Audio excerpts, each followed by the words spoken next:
Kita melanjutkan kuliah dengan distribusi probabilitas kontinu teoritis.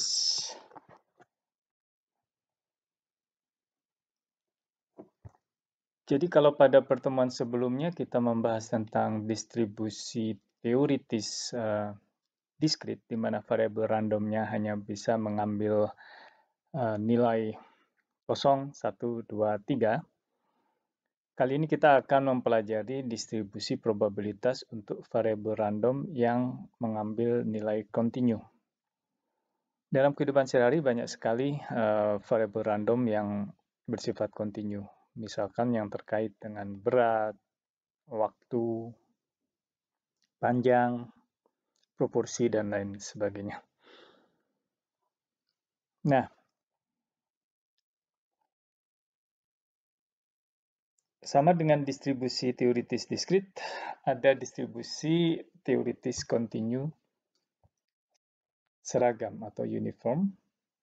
Ini adalah distribusi kontinu yang paling sederhana. Jadi, kalau pada distribusi seragam kontinu, bentuk PDF-nya hanya berupa garis horizontal.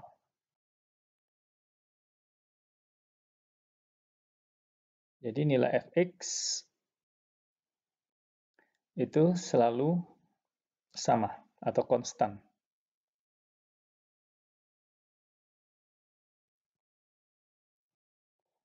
Nah, sesuai dengan definisi PDF, maka luas daerah di bawah fx harus sama dengan 1. Nah, karena luasnya sama dengan 1, berarti tingginya harus sama dengan rumus luas persegi 4 adalah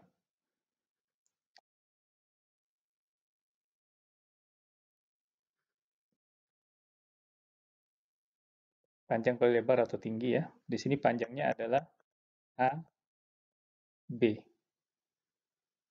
Mungkin B minus A. Jadi panjangnya adalah B minus A.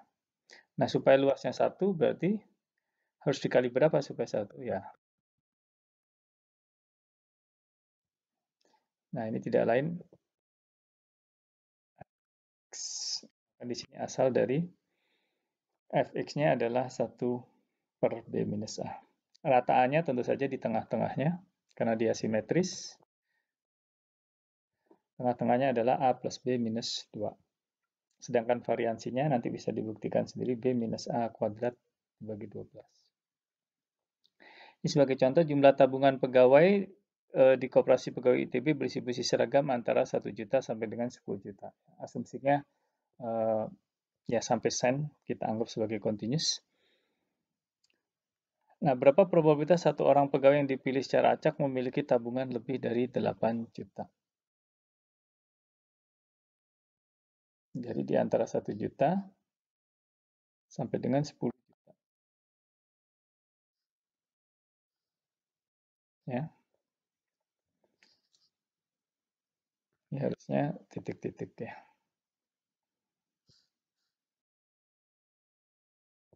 Maka fx sama dengan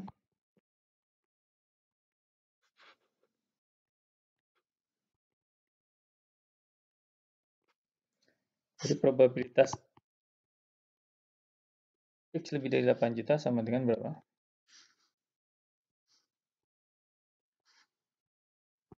Maksimum 10.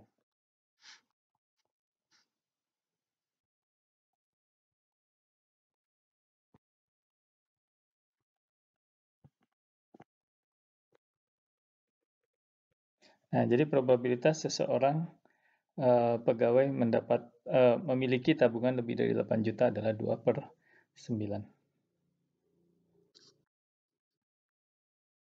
Masih ingat ya, luas atau probabilitas dari sebuah variabel random adalah luas di bawah fx-nya. Nah, rata-ratanya masukkan rumus tadi, berarti 10 tambah 1 dibagi 2, 5,5 juta. Simpangan bakunya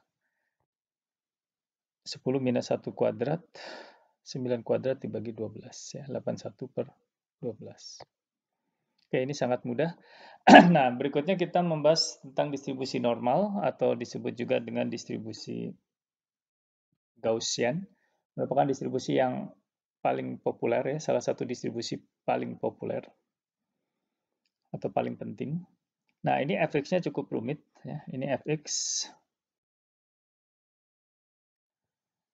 seperakar 2pi sigma E pangkat minus setengah dikali X minus mu per sigma kuadrat. Ya, perhatikan di sini distribusi Gaussian memiliki dua parameter, yaitu parameter mu dan parameter sigma.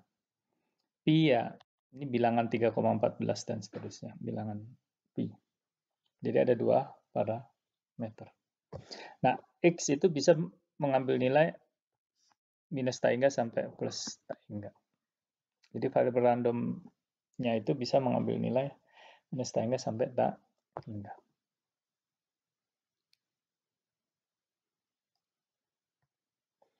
Nah, PDF ini ya, jadi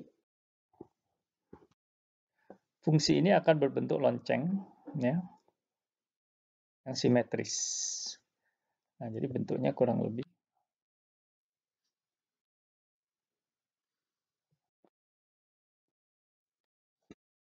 ini asimptotis, tidak akan bersentuhan dengan sumbu X, dia bersentuhan di tak hingga. Ya. Nah, tengah-tengahnya adalah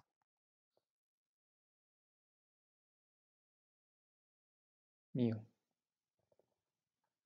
Ya, jadi karena dia simetris, maka min-nya sama dengan median. Ya. Nilai tengahnya juga sama dengan rataannya. Nah, yang tertinggi pun kebetulan di tengah-tengah, makanya modus, median, dan min itu ada di sini. Nah, jadi di sini adalah min, mu, dan median dan modus ya. Oke, kurva memiliki titik belok. Nah, jadi di sini ada titik belok kalau masih ingat kalkulus ya.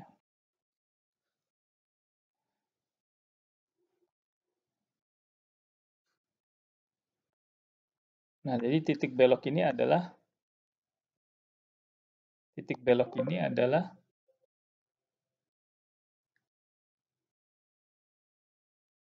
ya,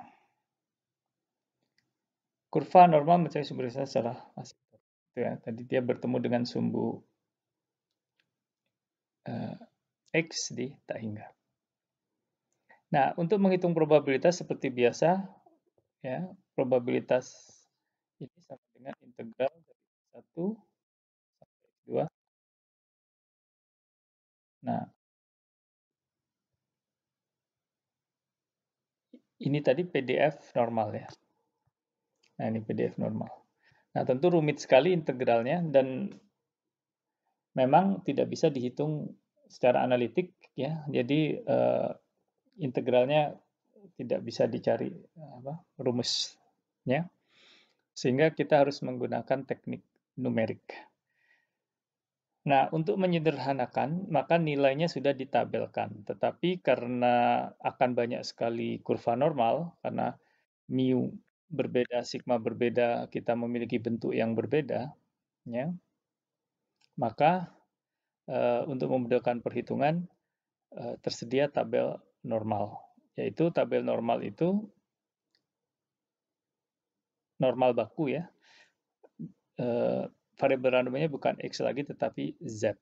Ya, jadi Z itu sama dengan X minus mu X dibagi sigma X. Nah, karena X itu normal dikurangi konstanta dibagi konstanta, maka Z juga normal. Ya, bedanya kalau X mu-nya sama dengan mu X, sigma-nya sama dengan sigma X, maka Z sama dengan 0, sigma Z sama dengan 1. Nah, jadi kalau kita punya X dengan mu dan sigma berapapun, kita selalu bisa transformasi menjadi Z. Ya. Dan sebaliknya, kalau kita punya Z, kita tahu sigma X dan mu X, kita bisa kembalikan ke X. Oke, sekali lagi ya, sigma itu merupakan standar deviasi atau akar dari variansi. Berarti semakin besar sigma, datanya makin bervariasi. Nah, kalau dia makin bervariasi, berarti sebarannya makin lebar ya. Jadi kalau saya punya dua distribusi normal, ini distribusi A, ini distribusi normal B, maka variansi atau sigma A dibanding sigma B, mana yang lebih besar? Semakin landai berarti kan datanya makin menyebar kemana-mana ya. Ke kanan semakin menyebar, ke kiri semakin menyebar. Berarti di sini variansi A atau sigma A lebih besar dibanding sigma B. Standar deviasi A atau akar variansi A lebih besar dari akar variansi B atau standar deviasi B. Nah, ini adalah tabel normal. Kita bisa mencari misalkan ini luas daerah ya. Berarti luas daerah di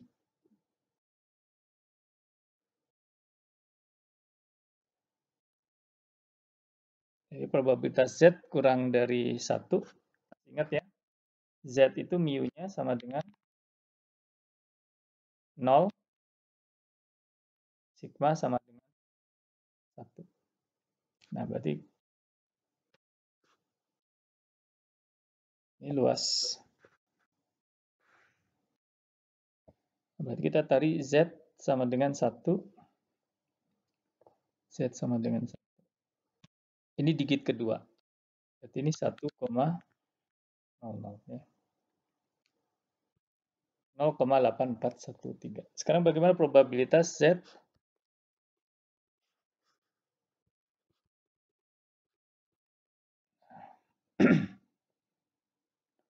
Berarti sama dengan apa?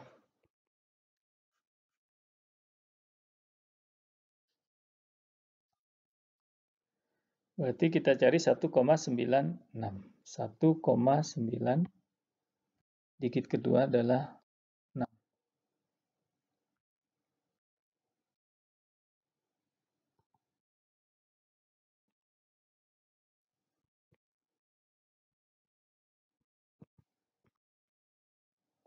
Ya, jadi begitu cara mencarinya.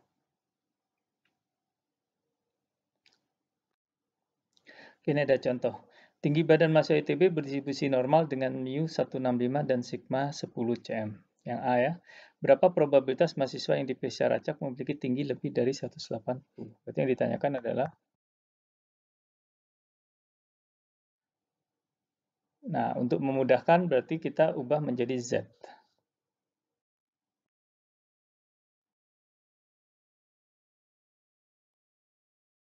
X-nya berapa? Berarti 180 kan? Mu-nya.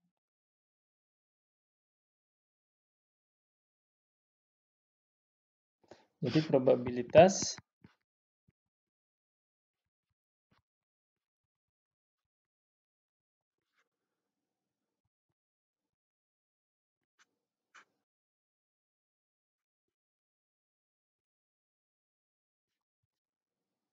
kita lihat di sini 1,5, 0, di 0,9332.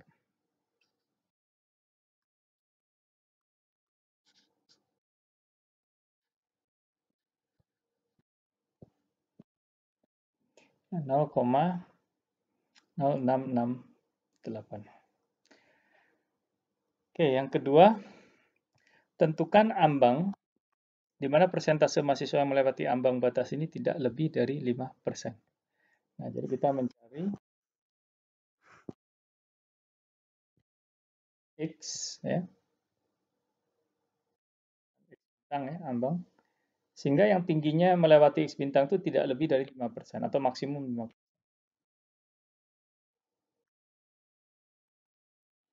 Nah, nah kan tadi kita punya tabel Z. Nah, berarti kita punya Z.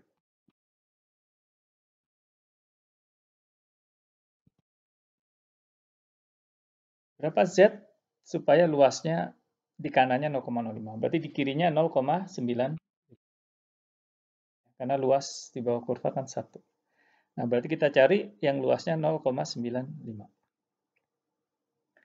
Nah, kita cari 0,9495. Nah, ini 0,9495. Ini 9505. Berarti di tengah-tengahnya. Nah, berarti ini 1,6 antara 4 dan 5. Ya, biar gampang. 45. Berarti di sini adalah 1, nah, jadi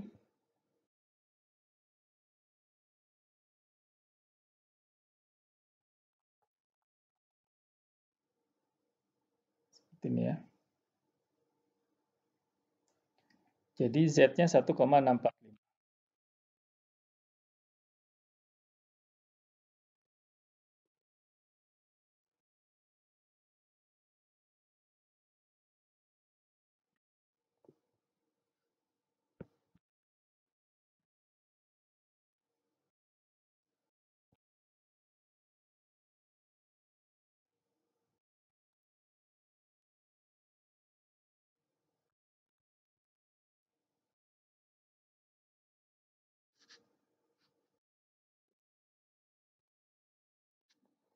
Ya, jadi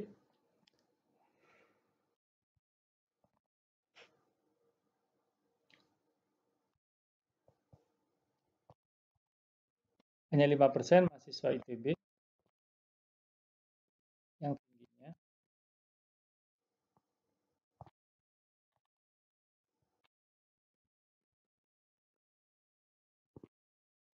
Ya, seperti ini ya.